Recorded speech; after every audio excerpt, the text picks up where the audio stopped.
जय हिंद प्यारे साथियों। Unique study with Ajay YouTube channel पर आप सभी का बहुत बहुत स्वागत है। और टीचिंग एप्टीट्यूड की आज की हमारी ये दूसरी वाली क्लास है। और इससे जो पहले वाली क्लास थी उसमें हमने पढ़ा था कि शिक्षा होता क्या है। जो शिक्षा शब्द है वो शिक्ष धातु से और अ प्रत्यय से मिलकर बना हुआ है। शिक्ष का मतलब होता है सीखना या सिखाना, और शिक्षा क्या होती है? एक सिखाने वाली प्रक्रिया है। इसी तरीके से फिर हमने आगे पढ़ा था कि जो शिक्षा होती है उसको इंग्लिश में एजुकेशन कहते हैं। एजुकेशन शब्द मोस्टली किस शब्द से बना हुआ है? एजुकेटम शब्द से मिलकर बना हुआ है। इसके अलावा दो और एक्स्ट्रा शब्द हैं जिनसे भी एजुकेशन शब्द की उत्पत्ति हुई है।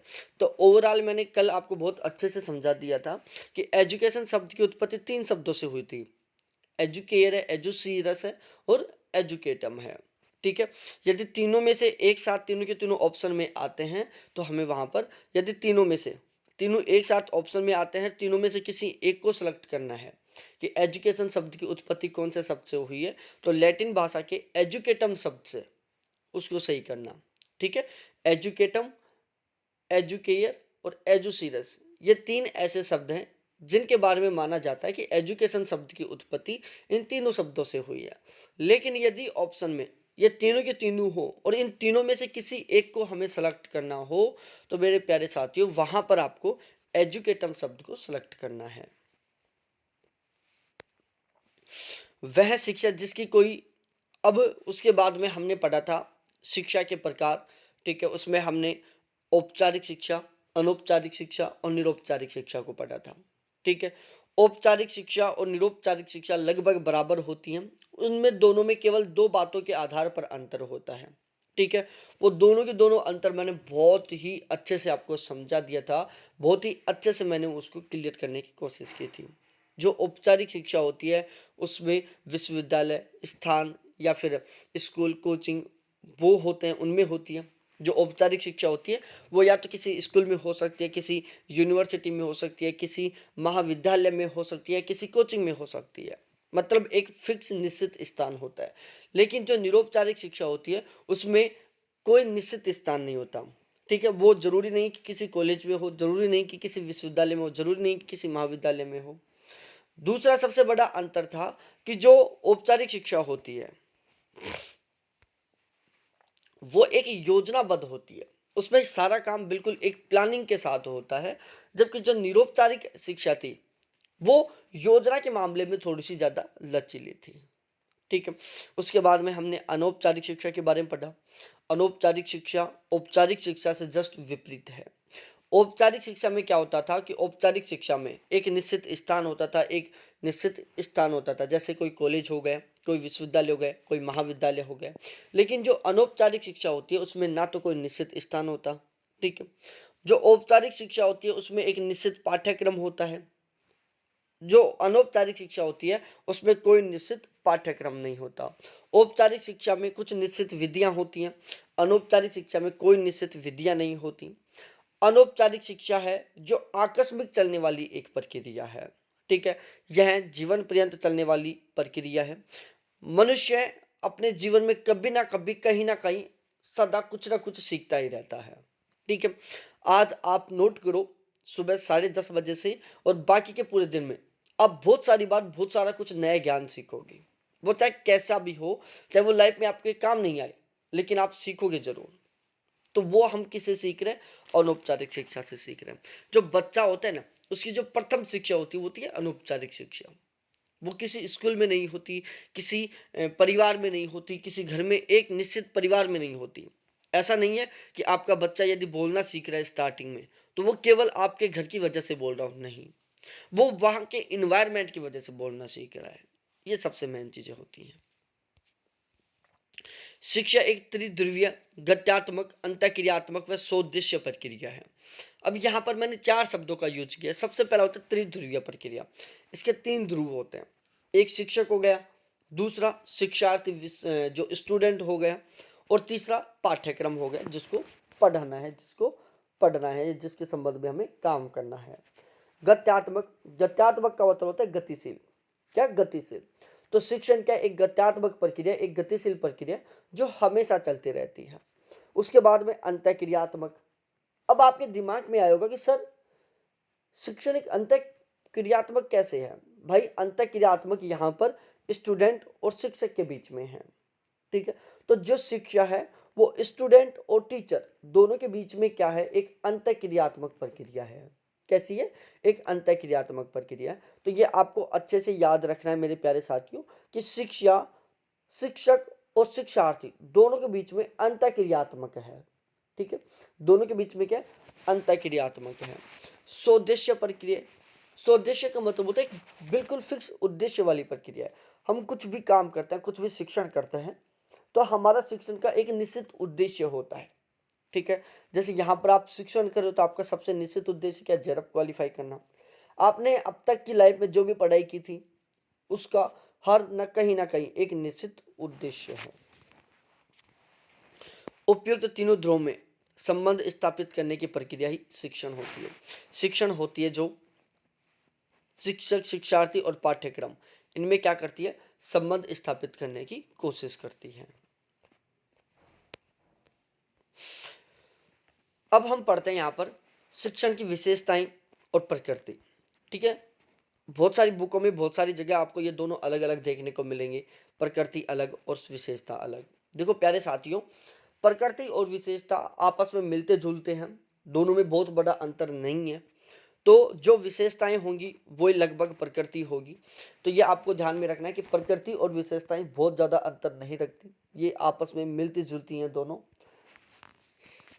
अब हम इसकी विशेषताएं, इनकी प्रकृति के बारे में पढ़ते हैं और बिल्कुल अच्छे से समझने की कोशिश करेंगे। देखो, शिक्षण एक अंतः प्रक्रिया है जिसमें मुख्यतः शिक्षक एवं छात्र के मध्य कक्षा में हुई अंतः क्रियाएं एवं क्रियाएं सम्मिलित होती हैं। यहीं से समझ में आ गया होगा शिक्षण क्या एक अंतः क्रिया है, क्या एक अंतः क्रिया है या एक अंतः प्रक्रिया है जो मुख्यतः शिक्षक और छात्र के मध्य कक्षा के दौरान होती है। कक्षा चल रही है, कक्षा के बीच में ही जो छात्र और स्टूडेंट के बीच में जो क्रियाएं होती हैं। अब छात्र स्टूडेंट के बीच में कौन कौन सी क्रियाएं हो रही हैं? जैसे जब कोई भी क्लास चलती है, जैसे यहाँ पर क्लास चल रही है, तो यहाँ पर मेरा सबसे मेन उद्देश्य क्या है कि जो मैं पढ़ा रहा हूँ वो मैं आपको अच्छे से समझा दूँ, ठीक है? उसको मैं आपको बहुत ही अच्छे से आप तक डिलीवरी कर दूँ मैं। भाई यहाँ पर मैं जो क्लास चल रही है या कोई भी टीचर जो पढ़ाता है उसका सबसे मेन उद्देश्य क्या होता है? उसका सबसे मेन उद्देश्य होता है कि जो भी मैं यहाँ पर पढ़ा रहा हूँ वो मैं आपको बहुत ही अच्छे से डिलीवरी कर दूं, या जो भी मैं पढ़ा रहा हूँ वो आपको बहुत ही अच्छे से समझ में आ जाए, आपके दिमाग में बैठ जाए। दूसरा, बीच बीच में टीचर पूछता रहता है कि बताओ समझ में आया कि नहीं आया, आया कि नहीं आया। बच्चे क्रॉस क्वेश्चन पूछते हैं, टीचर क्रॉस क्वेश्चन पूछता है। अब इनका सबसे मेन उद्देश्य क्या है? स्टूडेंट क्रॉस क्वेश्चन पूछ रहा है टीचर से कक्षा के दौरान, तो स्टूडेंट का सबसे मेन उद्देश्य क्या हो गया कि अपने सभी के सभी डाउट्स क्लियर करना। टीचर कक्षा के दौरान बच्चों से क्वेश्चन पूछ रहा है, तो टीचर का सबसे मेन उद्देश्य क्या है कि भाई जो मैं पढ़ा रहा हूँ वो बच्चों के समझ में आ रहा है कि नहीं आ रहा। यदि इस टॉपिक से कोई क्वेश्चन बनता है तो बच्चे उसका आंसर देते हैं कि नहीं देते हैं। तो ये क्या है? क्रियाएं हो रही हैं कक्षा के दौरान, तो इन्हें क्या कहेंगे? शिक्षण की अंत प्रक्रिया कहेंगे, ठीक है? ये वाला आपको अच्छे से समझ में आ गया होगा कि शिक्षण क्या है? एक अंत प्रक्रिया है, किस किस के बीच में? टीचर और स्टूडेंट के बीच में, ठीक है? शिक्षण अंतर्व्यक्तिक प्रभाव है, अंतर्व्यक्तिक प्रभाव है। अब इसको समझने की कोशिश करते हैं। देखो, कक्षा में बहुत सारे कैंडिडेट बैठे होते हैं। हो सकता है किसी कक्षा में 100 कैंडिडेट हो, किसी में 50 हो, किसी में 10 हो, किसी में 5 हो, किसी में 20 हो। तो कक्षा में जितने भी कैंडिडेट बैठे हुए हैं वो एक समान दिमाग वाले नहीं है। उन सभी का आईक्यू लेवल समान नहीं है, उन सभी का नॉलेज समान नहीं है। जैसे हमारी ये क्लास चल रही है और जितने भी कैंडिडेट हैं क्लास में उन सभी का आईक्यू लेवल भी समान नहीं है, उन सभी का नॉलेज भी समान नहीं है, उन सभी का मेमोरी कैपेसिटी, मेमोरी जो कंटेंट कैप्चर करने की जो कैपेसिटी है वो भी समान नहीं है, ठीक है?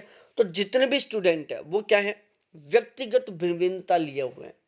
अब व्यक्तिगत विभिन्नता का मतलब क्या होता है कि प्रत्येक आदमी दूसरे आदमी से अलग है, प्रत्येक आदमी दूसरे आदमी से अलग है। इसको हम क्या कहते हैं? व्यक्तिक विभिन्नता कहते हैं। तो शिक्षण क्या है? एक अंतर व्यक्तिक प्रभाव है। जब कोई भी टीचर पढ़ाता है, ठीक है, कोई भी टीचर पढ़ाता है, तो उसके माइंड में ये विचार पहले से होता है कि भाई कक्षा के अंदर जितने भी कैंडिडेट बैठे हो ना, वो समान दिमाग वाले नहीं है। ऐसा नहीं है कि आगे के 5 बच्चों को समझ में आ गया तो सभी को समझ में आ गया, और ऐसा भी नहीं है कि यदि पीछे के 5 बच्चों को समझ में नहीं आया तो किसी को भी समझ में नहीं आया। ठीक है ना? कक्षा के दौरान जो टीचर होता है वो पूरी कोशिश करता है कि सभी बच्चों को समझ में आए, लेकिन ये थोड़ा सा कि इम्पॉसिबल रहता है, फिर चाहे वो टीचर कैसा भी क्यों ना हो, क्योंकि बहुत सारे कैंडिडेट, बहुत सारे स्टूडेंट ऐसे भी होते हैं जिनका मेमोरी लेवल बहुत ही वीक होता है। उनको कोई भी चीज, कोई भी टॉपिक बहुत जल्दी समझ में नहीं आता। ठीक है, बहुत सारे स्टूडेंट ऐसे होते हैं जिनको फर्स्ट टाइम में ही, बहुत पहली बार में बहुत अच्छे से सब कुछ समझ में आ जाता है। ठीक है, तो जो टीचर पढ़ाता है ना, उसको पता होता है कि भाई कक्षा में जितने भी कैंडिडेट बैठे हैं उनमें व्यक्तिगत विभिन्नता का गुण विद्यमान है। मैं सभी को एक साथ लेकर नहीं चल सकता। ठीक है, मेरे को जो कमजोर बच्चे हैं उनके ऊपर थोड़ा ज्यादा फोकस करना होगा, जो इंटेलिजेंट है उन पर थोड़ा सा कम करना होगा। इसका मुख्य उद्देश्य छात्रों की अलग अलग व्यवहार क्षमताओं को विकसित करना, छात्रों की जो अलग अलग व्यवहार क्षमताएं उनको विकसित करना। ठीक है, जैसे यहाँ पर ही अपने नेट के फर्स्ट पेपर में 10 यूनिट हैं। बहुत सारे कैंडिडेट होंगे ऐसे जो ऐसे सोचेंगे यार टीचिंग एप्टीट्यूड, रिसर्च एप्टीट्यूड को पढ़ने की जरूरत नहीं है, क्या तो मेरे वैसे ही क्वेश्चन ठीक हो जाएंगे। ठीक है, बहुत सारे कैंडिडेट ऐसे भी होंगे वो ऐसे सोचेंगे और टीचिंग एप्टीट्यूड, रिसर्च एप्टीट्यूड, चलो इन्वायरमेंट और कंप्यूटर में तो फिक्स आ जाता है, यहाँ तो फिक्स ही नहीं आता, यहाँ तो समझने की जरूरत है। तो बहुत सारे कैंडिडेट होंगे ऐसे जो टीचिंग एप्टीट्यूड, रिसर्च एप्टीट्यूड को एक बहुत बड़ी महाभारत मान रहे होंगे, वो इसको बहुत ही सीरियसली तरीके से पढ़ रहे होंगे। और बहुत सारे कैंडिडेट ऐसे भी होंगे जो टीचिंग और रिसर्च एप्टीट्यूड को पढ़ेंगे ही नहीं, उनको कॉन्फिडेंस है कि यहाँ से मैं यदि 15 क्वेश्चन आएंगे तो 12 क्वेश्चन ठीक कर दूंगा, तो 3 क्वेश्चनों के लिए क्यों हम इतना पढ़ें। विद्यार्थियों को उनकी मानसिक योग्यताओं के आधार पर शिक्षा देनी चाहिए। मानसिक योग्यताओं का मतलब क्या है कि भाई जो कैंडिडेट जितना ज़्यादा टैलेंटेड है उसे थोड़ा सा कम ज्ञान दे तो थोड़ा सा ज़्यादा भी दे सकते हो। कम ज़्यादा का मतलब क्या है कि विद्यार्थियों को उनकी मानसिक योग्यताओं के आधार पर शिक्षा देनी चाहिए। अब देखो क्या होता था, मैं इसको समझाता हूँ। आपने 12th पास की, उस टाइम टेस्ट होते थे, प्री बोर्ड टेस्ट होते थे। ठीक है, प्री बोर्ड टेस्ट। अब उस प्री बोर्ड टेस्ट में क्या होता था, जैसे 70 नंबर का प्री बोर्ड टेस्ट हुआ। ठीक है, टेस्ट हो गया, रिजल्ट सुनाया गया, टीचर ने कक्षा को 2 सेशन में बांट दिया। एक वो सेशन जिसमें वो कैंडिडेट है जिनके 70 में से 50 प्लस नंबर आ रहे हैं, एक वो सेशन जिसमें वो स्टूडेंट है जिनके 50 से कम नंबर आ रहे हैं। ठीक है, अब जिन कैंडिडेटों के 50 प्लस नंबर आ रहे हैं उनके ऊपर इस तरीके से लोड दिया जाएगा, उनको इस तरीके से हैंडल किया जाएगा, उनको इस तरीके से पढ़ाया जाएगा कि ये सभी के सभी 65 प्लस क्वेश्चन ठीक करें या 65 प्लस नंबर लेके आए।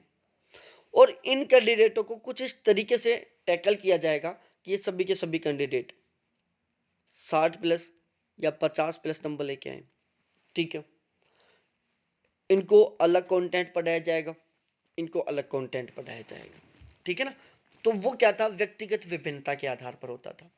टीचर को पता चल जाता था कि भाई ये कैंडिडेट हैं जो बहुत ज़्यादा स्कोर नहीं कर सकते, तो इनको ऐसा कंटेंट प्रोवाइड करवाना चाहिए जिससे कि एक एवरेज अच्छा स्कोर कर लें। टीचर को पता होता था कि ये वो कैंडिडेट है जो कुछ भी कर सकते हैं, ये 70 में से 70 भी लेके आ सकते हैं, इसलिए इन्हें जो भी कुछ बचा हुआ है वो सारा सब कुछ पढ़ा देना चाहिए। ठीक है, इनको सारी चीजें पढ़ा दो, ये रट लेंगे, कोई दिक्कत नहीं है इनके साथ। तो ये होता है व्यक्तिगत विभिन्नता। तो ये मानसिक योग्यता के आधार पर, ठीक है, अलग अलग डिवाइड कर दिया जाता था। शिक्षण शिक्षक एवं छात्रों के मध्य पारस्परिक संबंधों को स्थापित कर दिया। शिक्षण क्या है, शिक्षक और छात्रों के बीच में जो पारस्परिक संबंध है उनको स्थापित कर दिया। अब पारस्परिक संबंधों को स्थापित करने की बात क्या है भाई साहब, अब देखो इसको मैं समझाता हूं। आपके साथ अभी तक कभी ना कभी तो ऐसा हुआ ही होगा कि एक ऐसा टीचर जिसके साथ आपको 5 घंटे पढ़ने में मजा आता है, आप चाहो कि ये सर तो पूरे दिन भर पढ़ाए ना तो भी हम पढ़ सकते हैं। और एक ऐसा भी टीचर आया होगा आपकी लाइफ में जो जैसे क्लास में आता था आपका मूड ऑफ हो जाता था कि यार ये कहाँ से क्या टीचर आ गए यार, इनके साथ तो मैं 10 मिनट नहीं पढ़ सकता। हुआ होगा नहीं ये? तो ये क्यों हो रहा है? ये आपके और उस शिक्षक के बीच में जो संबंध थे ना, उनकी वजह से हो रहा था। बहुत सारे ऐसे टीचर होते हैं जिनका स्टूडेंट के साथ बहुत अच्छा संबंध हो जाता है, जिसकी वजह से स्टूडेंट उन टीचर्स के साथ बहुत लंबे समय तक बहुत ही फ्रेश माइंड के साथ पढ़ सकते हैं। ठीक है? और टीचर का भी उन स्टूडेंट्स के साथ इस तरीके से संबंध हो जाता है कि टीचर भी उन स्टूडेंट्स को बहुत लंबे समय तक बिल्कुल फ्रेश माइंड के साथ पढ़ा सकता है। और कुछ टीचर स्टूडेंटों का संबंध इस तरीके से हो जाता है कि ना तो स्टूडेंट उस टीचर से पढ़ सकते और ना ही टीचर उन स्टूडेंटों को लंबे समय तक पढ़ा सकता। शिक्षण प्रक्रिया का मुख्य उद्देश्य सीखना या सिखाना होता है। भाई जो शिक्षण प्रक्रिया होती है ना, इसका सबसे मेन उद्देश्य होता है सीखना और सिखाना। या तो सीखो या सिखाओ। मैंने आपको कल वाली जो क्लास थी जहां पर मैंने बताया था कि शिक्षा शब्द की उत्पत्ति संस्कृत भाषा के शिक्ष शब्द से हुई है। और शिक्ष का मतलब होता है सीखना या सिखाना। और शिक्षण क्या होती है? सीखने और सिखाने की एक प्रक्रिया है। जैसे यहां पर मैं सिखा रहा हूं, आप सीखने का काम कर रहे हो। बहुत सारी बार ऐसा होगा कि जैसे आप टीचर बन गए, ठीक है, तो फिर आप क्या करोगे? सिखाने का काम करोगे और आपके स्टूडेंट सीखने का काम करेंगे। शिक्षण का उद्देश्य है सीखने की उत्सुकता जागृत करना है। जागृत का मतलब होता है पैदा करना। यहाँ पर आप पैदा करना भी बोल सकते हो। और उत्सुकता का मतलब होता है एक्साइटमेंट पैदा करना। तो शिक्षण का उद्देश्य सीखने की उत्सुकता पैदा करना है। ठीक है? सीखने की उत्सुकता का मतलब है कि बच्चों में इस तरीके से इंटरेस्ट पैदा हो जाए कि वो ऐसा सोचे कि यार मेरे तो हर जगह कुछ ना कुछ सीखता रहना है, मेरे को तो ये भी सीखना है, ये भी सीखना है। जैसे बहुत सारे स्टूडेंट ऐसे भी होते होंगे, आपने देखा होगा आपकी क्लास में कि बहुत सारे स्टूडेंट ऐसे होते होंगे जो रेगुलर नत नए क्वेश्चन लेके आते होंगे और वो बोलते होंगे सर इसको भी समझा दो, आप इसको भी समझा दो, इसको भी पढ़ा दो, इसको भी समझा दो, इसको भी पढ़ा दो। टीचर खुद दुखी होता होगा, यार तुम क्या इंसान हो यार, कितना क्या पूछोगे मेरे से, रेगुलर नए नए टॉपिक लेके आ रहे हो, रेगुलर नई नई कंटेंट लेके आ रहे हो, कितना क्या पढ़ाऊं मैं आपको। ठीक है? तो वो क्या थे? वो कैंडिडेट थे जो शिक्षण के प्रति बहुत ज्यादा जागरूक थे, उत्सुक थे। ठीक है? बहुत सारे ऐसे भी स्टूडेंट होते होंगे जो कभी कोई क्वेश्चन नहीं लेके आते, वो ऐसे सोचते हैं अरे यार मास्टर जी जो ये पढ़ा रहे हो ना इसको पढ़ा के फ्री कर दो, क्या पढ़ाओगे तुम लोग यार, सोने दो जाकर यार, मेरे को सेटिंग से बात करनी है जाकर। ठीक है? समोसा खाना है, कचौरी खाना है, सोना है, सपने देखना है, मूवी देखना है। तो वो स्टूडेंट है जो शिक्षण के प्रति कम जागृत हैं।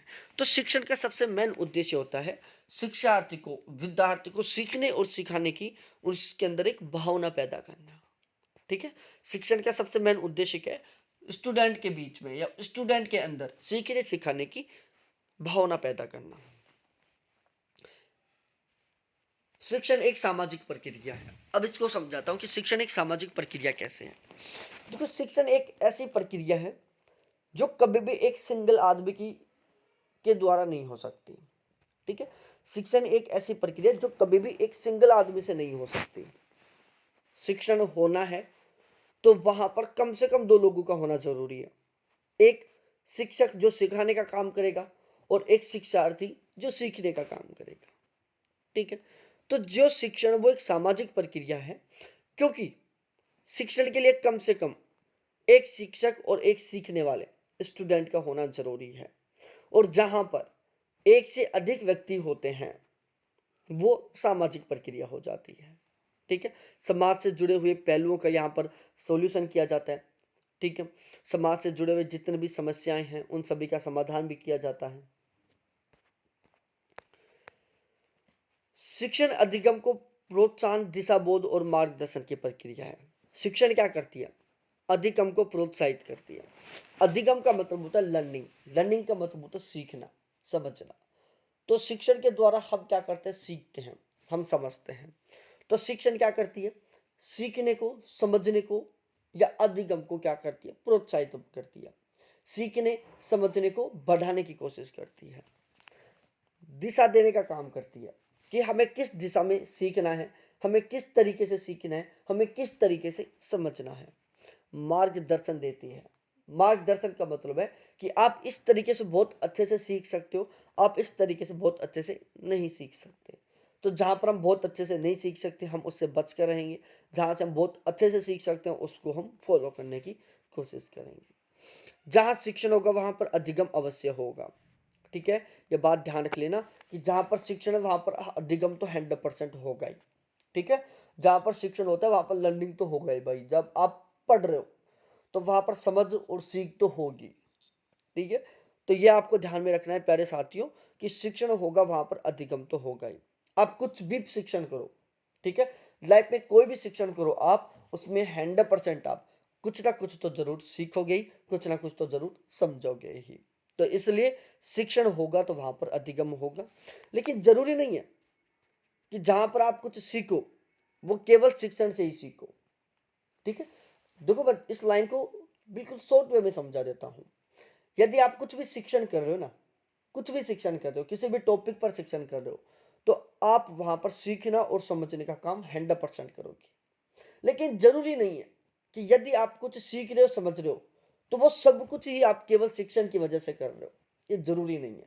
जैसे आप दूध पी रहे थे, आपने गर्म दूध को पी लिया एक साथ, आपने सीख लिया कि यदि मैं गर्म दूध पीऊंगा तो हो सकता है मेरी जीभ जल जाए, हो सकता है मेरे होठ जल जाए, मेरे को अंदर से बहुत गर्म फील होगा यदि मैं गर्म दूध पीऊंगा। तो इसलिए गर्म दूध नहीं पीना चाहिए, दूध को थोड़ा सा ठंडा करके पीना चाहिए।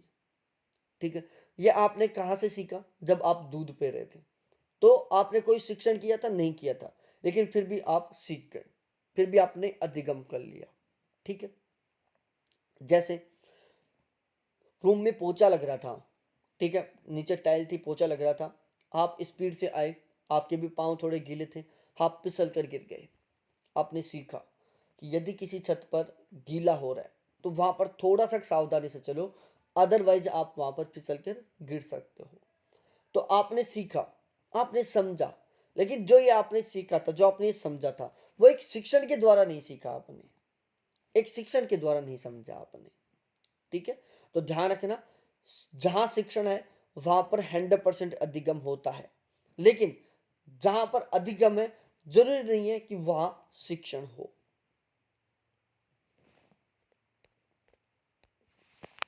तो बताओ ये आपको अच्छे से समझ में आया कि नहीं आया?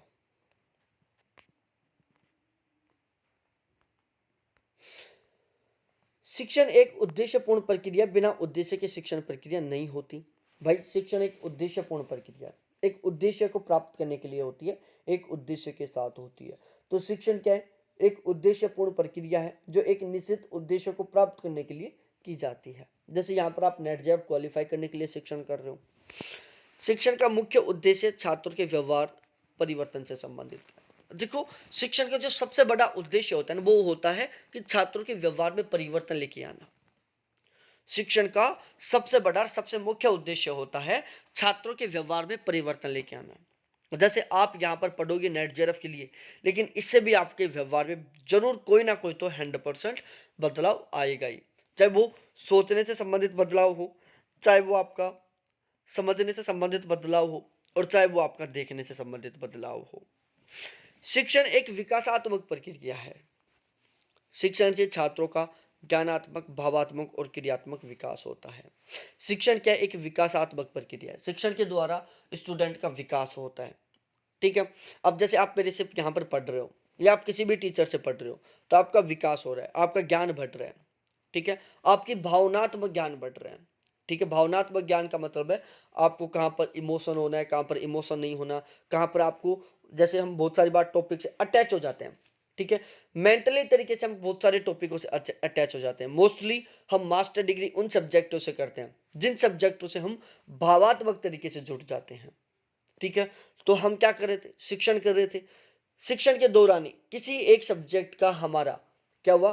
भावात्मक संबंध बढ़ा और हमारा उस सब्जेक्ट में इंटरेस्ट पैदा हो गया और हमने उस सब्जेक्ट को मास्टर डिग्री के लिए सेलेक्ट कर लिया।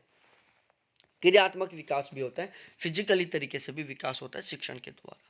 ठीक है, तो शिक्षण से छात्रों का विकास होता है। शिक्षण से छात्रों का भावात्मक भी, ज्ञानात्मक भी और विकासात्मक भी, तीनों के तीनों विकास होते हैं। शिक्षण का अर्थ सीखने के योग्य बनाना है। अब सीखने के योग्य का मतलब क्या? देखो शिक्षण का सबसे बड़ा अर्थ क्या है कि जो स्टूडेंट है उनको मैं इस काबिल बना दूं कि वो खुद ही सीख जाएं, वो खुद ही समझ जाएं। शिक्षण का सबसे बड़ा उद्देश्य है कि मैं अपने स्टूडेंटों को, अपने जितने भी शिक्षार्थी हैं उनको मैं इस योग्य बना दूं, उनके अंदर मैं इतना टैलेंट भर दूं कि वो खुद ही सीखने लग जाएं, वो खुद ही समझने लग जाएं। ठीक है, तो शिक्षण का अर्थ सीखने के योग्य बनाना है। शिक्षण का सबसे बड़ा उद्देश्य होता है कि मैं अपने स्टूडेंटों को कुछ इस काबिल बना दूं कि वो खुद सीख जाएं, खुद समझ जाएं। जैसे यहाँ पर मैं पढ़ा रहा हूँ, तो मेरा सबसे मेन उद्देश्य क्या है कि मैं अपने स्टूडेंटों को कुछ इस तरीके से समझाऊं कि यदि पेपर में कितना भी लैंग्वेज चेंज करके क्वेश्चन आए, मेरे सभी के सभी स्टूडेंट उस क्वेश्चन को अच्छे से समझ जाएं, वो क्वेश्चन क्या चाह रहा है ये समझ जाएं और बिल्कुल 100% राइट आंसर दें। ठीक है, तो शिक्षण का सबसे मेन उद्देश्य क्या होता है? सीखने के योग्य बनाना, स्टूडेंट को सीखने योग्य बनाना। जो भी टीचर होता है वो जब पढ़ाता है तो उसका सबसे मेन उद्देश्य यही होता है कि मैं अपने जितने भी शिक्षार्थी हैं उनको कुछ इस तरीके से समझाऊं, उनको कुछ इस तरीके से पढ़ाऊं कि यदि पेपर में क्वेश्चन आता है तो वो उस क्वेश्चन को बहुत अच्छे से समझ जाएं और उसका बिल्कुल 100% सही आंसर दें। शिक्षण एक मूलतः बौद्धिक गतिविधि, बिल्कुल भाई बौद्धिक है, ज्ञान बढ़ता है, शिक्षा के द्वारा ज्ञान बढ़ता है। ऐसा थोड़ी ना है कि शिक्षा के द्वारा आपका ज्ञान कम हो रहा है कोई इस दुनिया में ऐसा? भाई तुम में से है कोई जो पढ़ के ज्ञान जिसका ऐसा हो रहा हो कि चलो मैं पढ़ रहा हूँ और मेरा ज्ञान कम होता जा रहा है क्या कोई? बहुत सारी बार ऐसे हो जाता है कि हम जबरदस्त तरीके से खाते जाते हैं, कमजोर होते जाते हैं, होता है। लेकिन है कोई ऐसा कैंडिडेट जो रेगुलर जबरदस्त तरीके से पढ़ता जा रहा है और उसका ज्ञान कम होता जा रहा हो तो बताना एक बार जरूर। शिक्षण एक गत्यात्मक गतिशील प्रक्रिया है। गत्यात्मक का मतलब होता है गतिशील। तो शिक्षण क्या एक गत्यात्मक प्रक्रिया जो जीवन पर्यंत चलती रहती है। ठीक है, लगातार चलती रहती है। ठीक है, जरूरी नहीं है कि आपने स्कूल और कॉलेजों में जाना छोड़ दिया तो आपका शिक्षण समाप्त हो गया, नहीं। आगे पीएचडी करोगे फिर शिक्षण करोगे, लाइफ में शिक्षण तो सदा होता ही रहेगा भाई। सीखने सिखाना, शिक्षण क्या है? सीखना सिखाने का काम है। और सीखने सिखाने का काम तो जिस दिन मरोगे तब तक होता रहेगा। आप जब मरोगे ना तो आपके जो फैमिली मेंबर बचे हुएंगे वो भी आपके मरने से कुछ सीखेंगे। आप मर गए वो सीखेंगे कि भाई कितना भी क्यों ना कुछ कर लो, जाना एक दिन यहीं पर ही है। सीख गए, अपने मरने के बाद भी अपने बच्चों को कुछ सिखा दिया। ठीक है, तो शिक्षण क्या है? एक गत्यात्मक प्रक्रिया जो लगातार चलती रहती है जन्म से लेकर और मरने तक। ठीक है ना, बहुत सारे लोग नहीं होते मर गए फिर हम सोचते हैं अरे यार देख कितना है, कुछ भी कर लो, चाहे कितने डिग्रियां हासिल कर लो, जाना इन लकड़ियों में ही है। ठीक है, तो सीख मिली। जो कैंडिडेट डीमोटिवेट रहते हैं, जो कैंडिडेट रो रहे होते हैं लाइफ में कि हमने यार लाइफ में बहुत बड़ा नहीं किया, कुछ नहीं किया हमने लाइफ में। ठीक है, जो रो रहे होते हैं हमने कुछ बड़ी उपलब्धियां हासिल नहीं की। जब कोई आदमी मरता है और उसको दाग संस्कार करके आते हैं ना, तब उसको सीख मिलती है कि भाई कितना भी आगे बढ़ जा, कितना भी कुछ भी कर ले, कितना भी कमा ले, लास्ट में जाना इन लकड़ियों में ही है। तो मरने के बाद भी आपने ज्ञान दे दिया। ठीक है, जो भी कैंडिडेट वो मरा था उसने मरने के बाद भी ज्ञान दे दिया। तो शिक्षण क्या है? एक जीवन पर्यंत चलने वाली प्रक्रिया है और आपको ज्ञान मिल गया था वहां पर। बच्चा पैदा होता है, सांस लेना सीखता है तो शिक्षण हो गया। फिर उसके बाद बोलना सीखता है तो शिक्षण हो गया। उसके बाद चलना सीखता है तो शिक्षण हो गया। तो भाई हम सदा कुछ ना कुछ तो सीखते ही रहते हैं, सदा कुछ ना कुछ तो सिखाते ही रहते हैं।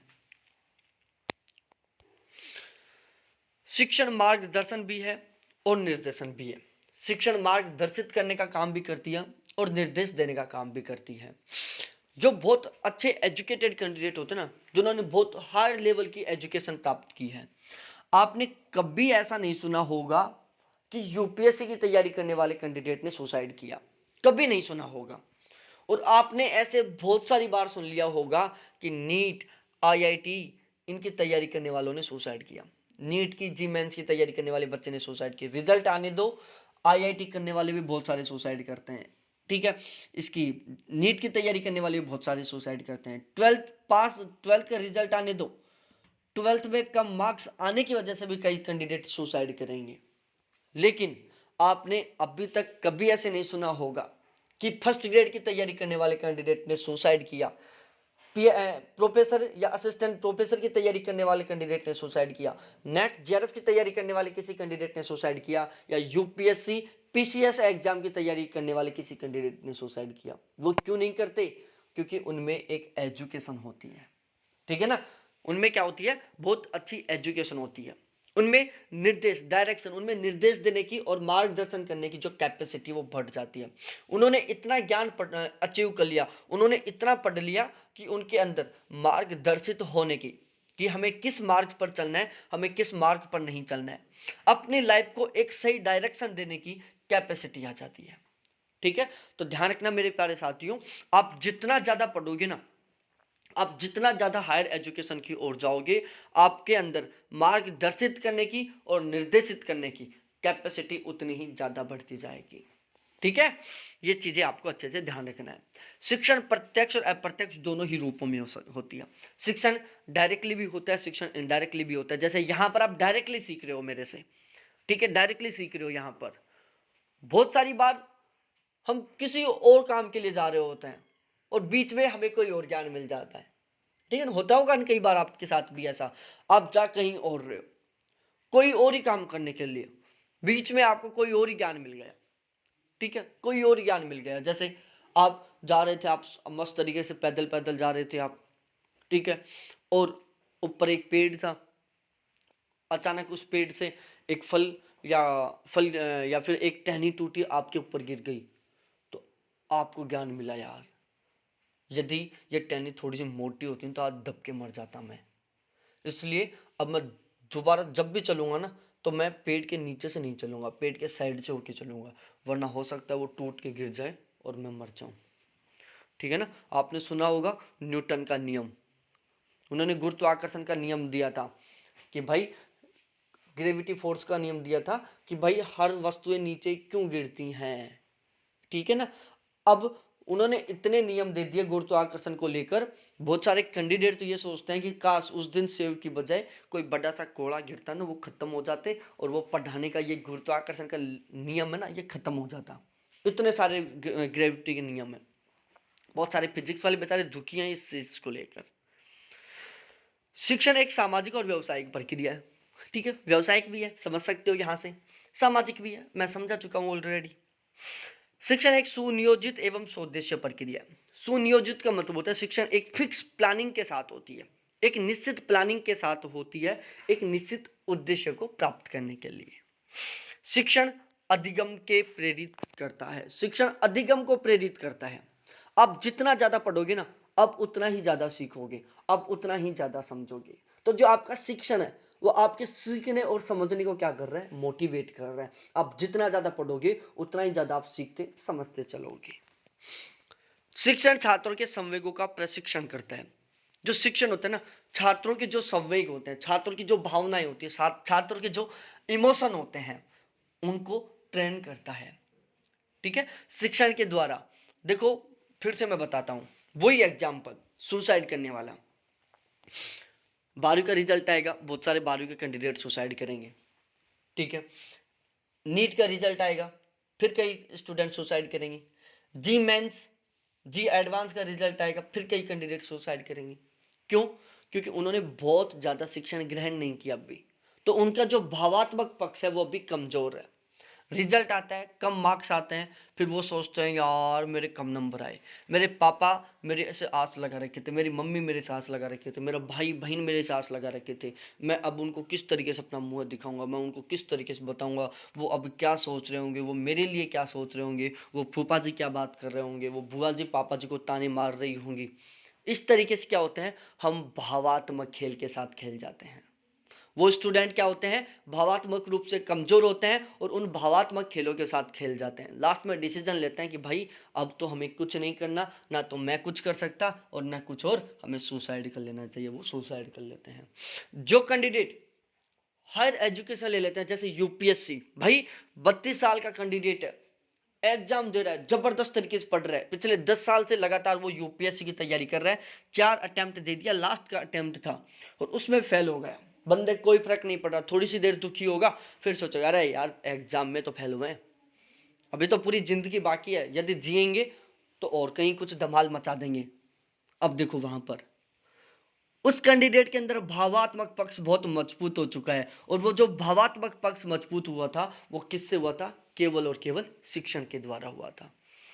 ठीक है, तो शिक्षण हमें हमारे जो भावात्मक पक्ष होते हैं, जो हमारा इमोशन होता है, उसको ट्रेंड करने का काम करती है।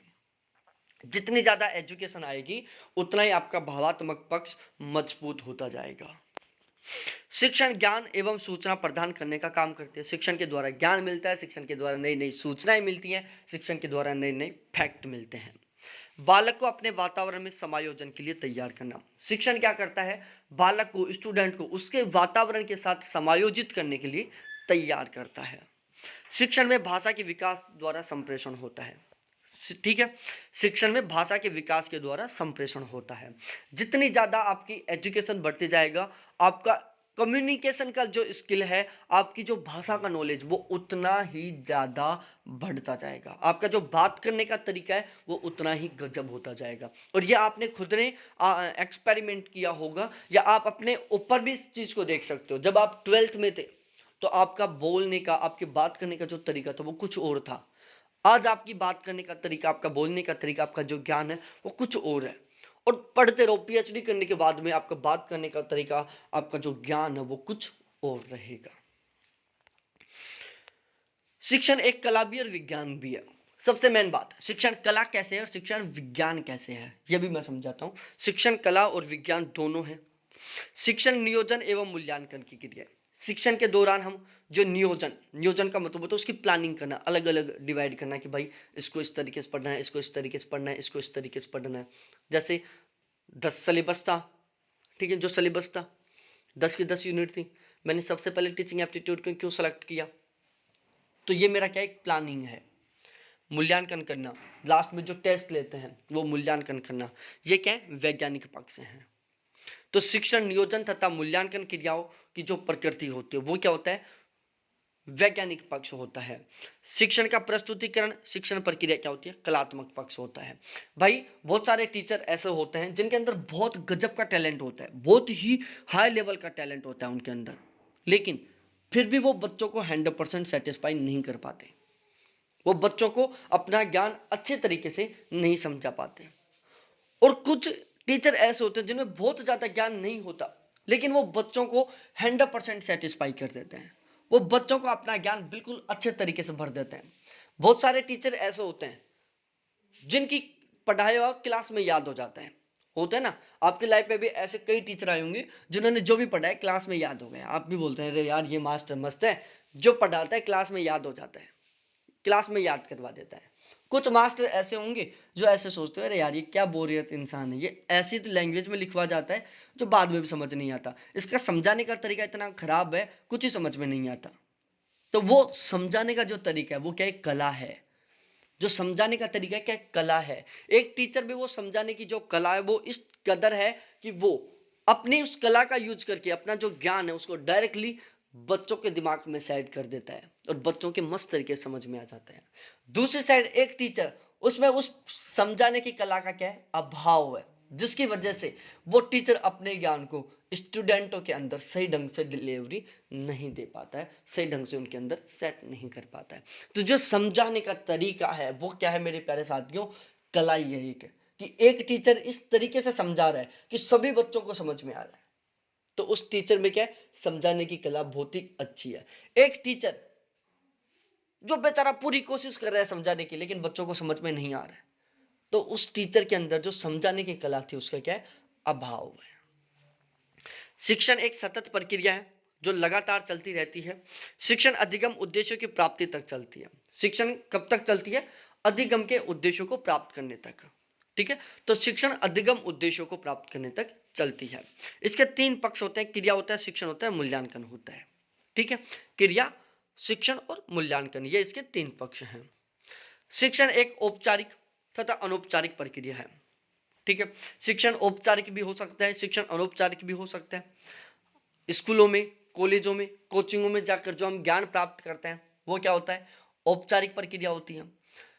स्कूल, कॉलेज, कोचिंग, इनके अलावा हम अदर जगह से जो ज्ञान प्राप्त करते हैं वो अनौपचारिक ज्ञान होता है। ठीक है, शिक्षण एक औपचारिक प्रक्रिया, औपचारिक प्रक्रिया कि जो ज्ञान हम किसी कोचिंग में जाकर, किसी स्कूल में जाकर, किसी यूनिवर्सिटी में जाकर प्राप्त करते हैं या किसी एक निश्चित स्थान पर जाकर प्राप्त करते हैं, वो होता है हमारा औपचारिक ज्ञान।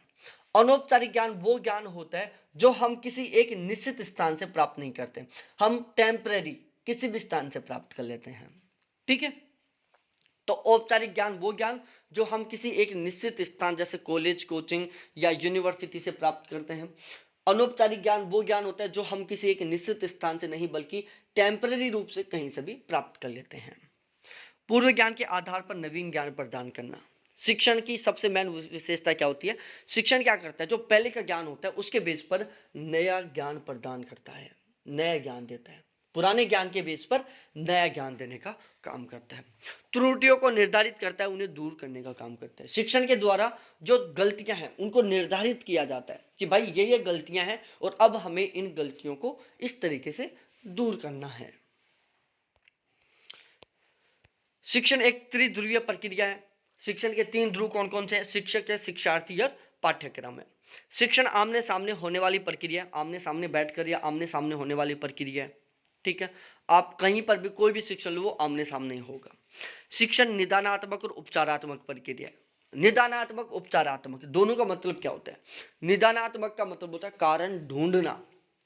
हम किसी डॉक्टर को दिखाने के लिए जाते हैं, डॉक्टर के पास चले गए, बैठ गए, जाकर डॉक्टर को बताया कि सर मेरे पेट में गुड़गुड़ हो रही है, सिर में दर्द हो रहा है। टीचर जो डॉक्टर वो पूछेगा कल क्या खाया था, परसों के दिन क्या खाया था। आप बताओगे सर कल मैंने 10 तो समोसे खा लिए पूरे दिन में, और मैंने पाव भाजी खा ली, मैंने इडली सांभर खा लिया, मैंने 4 बासी रोटी खा ली। ठीक है, आधा किलो दूध पी गया, 4-5 केले खा गया, 3-4 सेव भी खा गया, तो अनार भी खा गया। आपने 8-10 किलो सामान बता दिया कि यार कल में मैं लगभग सारा कुल मिलाकर टोटल 8-10 किलो सामान खा गया। परसों के दिन, सर परसों के दिन भी इसी तरीके से खाया था। तो उससे एक दिन पहले, सर पिछले 5 दिन से इसी तरीके से खा रहा हूँ। डॉक्टर को समझ में आ गया। ठीक है, तो डॉक्टर ने ये क्यों पूछा? वो बिना पूछे हुए तो दवाई दे सकता था पेट का दर्द ठीक करने की। भाई हम डॉक्टर के पास जाते कि सर मेरे पेट में दर्द हो रहा है, पेट में गुड़गुड़ हो रही है, डॉक्टर हमें डायरेक्टली भी दवाई दे सकता था पेट के दर्द की। लेकिन डॉक्टर ने हमें पूछा कि भाई तूने क्या क्या खाया, कब से हो रहा है तेरे पेट दर्द। तो वो डॉक्टर क्यों पूछ रहा है ये सवाल, हमारे दिमाग में आता होगा कि ये डॉक्टर क्यों पूछ रहा है ये। भाई डॉक्टर ना आपकी वो जो समस्या थी पेट के दर्द की, उसका कारण जानने की कोशिश कर रहा है कि ऐसा क्या रीजन है जिसकी वजह से इसके पेट में दर्द हो रहा है। तो ये जो कारण जानने की प्रक्रिया होती है उसको हम बोलते हैं निदानात्मक प्रक्रिया। ठीक है, और समस्या का समाधान करने की जो प्रक्रिया होती है उसको बोलते हैं हम उपचारात्मक प्रक्रिया। डॉक्टर ने हमसे पूछा कि भाई पिछले 5 दिन से क्या खा रहे हो, ये पेट में दर्द कब से हो रहा है। उसने हमसे 5-7 प्रकार के क्वेश्चन पूछे, हमने उनका आंसर दिया। डॉक्टर को समझ में आ गया कि भाई इसके पेट में दर्द वैसे नहीं हो रहा, ये रंग बिरंगी खाना खा रहा है और वो भी दिन में अनलिमिटेड तरीके से खा रहा है। ये अपने पेट को डस्टबिन समझ रखा है, जो आ रहा है उसको डाल रहा है, इसकी वजह से इसके पेट में दर्द हो रहा है। डॉक्टर ने 3 टैबलेट निकाली, हमें दे दी, हमारा पेट का दर्द ठीक हो गया। तो वो जो टैबलेट निकाल कर देने का जो काम था, उन टैबलेटों को खाने से जो हमारा पेट दर्द ठीक हुआ है वो क्या था? उपचारात्मक था, हमारी समस्या का समाधान हो गया। तो प्यारे साथियों ध्यान रखना, समस्या का कारण जानने की प्रक्रिया को हम निदानात्मक प्रक्रिया कहते हैं। कि कोई भी समस्या है, उस समस्या का जो कारण जानना है। दोबारा से मैं रिपीट कर रहा हूं, किसी भी समस्या के कारण जानने की जो प्रोसेस है उसको निदानात्मक प्रोसेस कहते हैं, और किसी भी समस्या का जो समाधान की प्रोसेस है उसको हम उपचारात्मक प्रक्रिया कहते हैं। शिक्षण सहयोगात्मक है, सुझावात्मक है, प्रेरणादायक है, प्रगतिशील है, चयनात्मक है और सृजनात्मक प्रक्रिया है, ध्यान रखना। ठीक है, शिक्षण सहयोगात्मक भी है, शिक्षण से सहयोग करने की भावना विकसित होती है। ठीक है, शिक्षण हमारा सहयोग करती है। सुझावात्मक है, शिक्षण करोगे तो आपको सुझाव लेने की, सुझाव देने की जो कैपेसिटी है वो बढ़ती जाएगी। प्रेरणादायक है, हमें मोटिवेट करती है। प्रगतिशील है, जो लगातार बढ़ती जाती है। ठीक है? आप जितना ज़्यादा पढ़ते जाओगे, आप जितना ज़्यादा शिक्षण करते जाओगे, आपका ज्ञान उतना ही ज़्यादा बढ़ता जाएगा। कभी ऐसा नहीं होगा कि आप ज़्यादा शिक्षण करोगे और आपका ज्ञान कम हो जाएगा। जितना ज़्यादा शिक्षण करते जाओगे, आपका ज्ञान उसी तरीके से बढ़ता जाएगा। क्यों? क्योंकि शिक्षण क्या है? एक प्रगतिशील प्रक्रिया है, चयनात्मक है। आपके अंदर चयन करने की कैपेसिटी पैदा हो जाएगी। भाई देखो, जो ज़्यादा सिलेक्टेड, जैसे हम 12th में सब्जेक्ट लेते हैं, ठीक है? तो हम इमोशन के साथ खेल जाते हैं, यार मेरे 12th में 90 बन गई यार। जैसे 10th में जो हम 11th के लिए जो सब्जेक्ट लेते हैं ना, वो हम इमोशन के साथ रहते हैं, यार मैथ मेरे को मस्त लगती है, मैथ ले लेता हूँ मैं यार। हम नहीं देखते कि आगे क्या होगा। और जब हम पीएचडी करते हैं ना, उस टाइम हम टॉपिक फुल डिसीजन के साथ लेते हैं, अच्छे से जांच पड़ताल करके लेते हैं, ठीक है? क्यों? क्योंकि हमारे अंदर जो चयनात्मक क्षमता है वो बढ़ चुकी है। हमने बहुत सारा शिक्षण किया। तो ध्यान रखना प्यारे साथियों, शिक्षण करने से, आप जितना ज़्यादा शिक्षण करते जाओगे, आपकी जो चयनात्मक कैपेसिटी वो बढ़ती जाएगी। कभी शिक्षण में आपकी चयनात्मक कैपेसिटी कम रहेगी। शिक्षण अधिगम के नियमों पर आधारित होता है, और जो शिक्षण होता है वो अधिगम के जो नियम होते हैं उन पर आधारित होता है, ठीक है? सीखने सिखाने के संबंधित जितने भी नियम हैं उन पर आधारित है। शिक्षण निदानात्मक, उपचारात्मक या मूल्यांकन कार्यों से संबंधित होती है। मूल्यांकन क्या होता है? इवैल्यूएट करना कि आपने कितना ज्ञान ग्रहण किया है, क्या आपने जो ज्ञान ग्रहण किया है वो सही है या गलत है। जैसे टीचर पढ़ाता है, टीचर पढ़ा रहा है क्लास में, अचानक एक स्टूडेंट को खड़ा किया, क्वेश्चन पूछा कि बताइए क्या होता है। टीचर टीचर ने पूछा कि बताइए क्या होता है। स्टूडेंट ने आंसर दिया। टीचर को लगा कि बिल्कुल सही आंसर है। टीचर को समझ में आ गया कि भाई पूरी क्लास में सबको समझ में आ रहा है, इस बंदे को तो 100% समझ में आ गया। तो टीचर ने क्या किया? मूल्यांकन किया था, ठीक है? कई बार स्टूडेंट भी टीचर का मूल्यांकन कर लेता है, सर ये बताना, सर ये बताना। जब टीचर सभी क्वेश्चनों का आंसर देता है बिल्कुल फटाक से, तो बच्चों के दिमाग में बैठ जाता है, भाई ये तो टैलेंटेड मास्टर, इससे पंगा लेना गलत है, इसके अंदर तो ज्ञान भरा हुआ है। तो स्टूडेंटों ने क्या किया? मूल्यांकन किसका? टीचर का, ठीक है? उपचारात्मक, निदानात्मक के बारे में बता दिया मैं। शिक्षण की समस्त क्रियाओं का आधार मनोवैज्ञानिक होता है, ठीक है? जो शिक्षण की जितनी भी प्रक्रियाएं होती हैं उन सभी का आधार क्या होता है? मनोविज्ञान होता है, मनोविज्ञान होता है। शिक्षण आदेशात्मक न होकर निर्देशात्मक एवं जनतंत्रीय आदर्शों पर आधारित होती है। ध्यान रखना, शिक्षण मार्गदर्शन करने का काम करती है, निर्देशित करने का काम करती है, और जनतंत्रीय होती है, आदेशात्मक कभी नहीं होती है, ठीक है? शिक्षण के द्वारा आदेश देने का जो काम होता है वो नहीं होता। तो ध्यान रखना, शिक्षण कभी भी आदेशात्मक नहीं होती, शिक्षण केवल निर्देशात्मक होती है, मार्गदर्शित करने वाली होती है, और जनतंत्रीय होती है, ठीक है? तो ये थी मेरे प्यारे साथियों शिक्षण की विशेषताएं। यहाँ पर मैंने टोटल शिक्षण की 34 विशेषताएं बता दिया, और ये जो 34 विशेषताएं, ये समझो पूरा यूट्यूब का पूरा सब कहीं का सहारा है, ठीक है? इसके अलावा कोई विशेषता बची ही नहीं है शिक्षण की, सारी सारी मैंने यहाँ पर शामिल कर दी है। ये क्लास कैसी लगी आपको? बहुत अच्छे से समझ में आया कि नहीं आया? प्लीज आप कमेंट सेक्शन में कमेंट करके जरूर बताना। बहुत बहुत धन्यवाद आप सभी को देखने के लिए। थैंक्स बाय मेरे प्यारे साथियों। फिर मिलते हैं हम कल वाली क्लास में।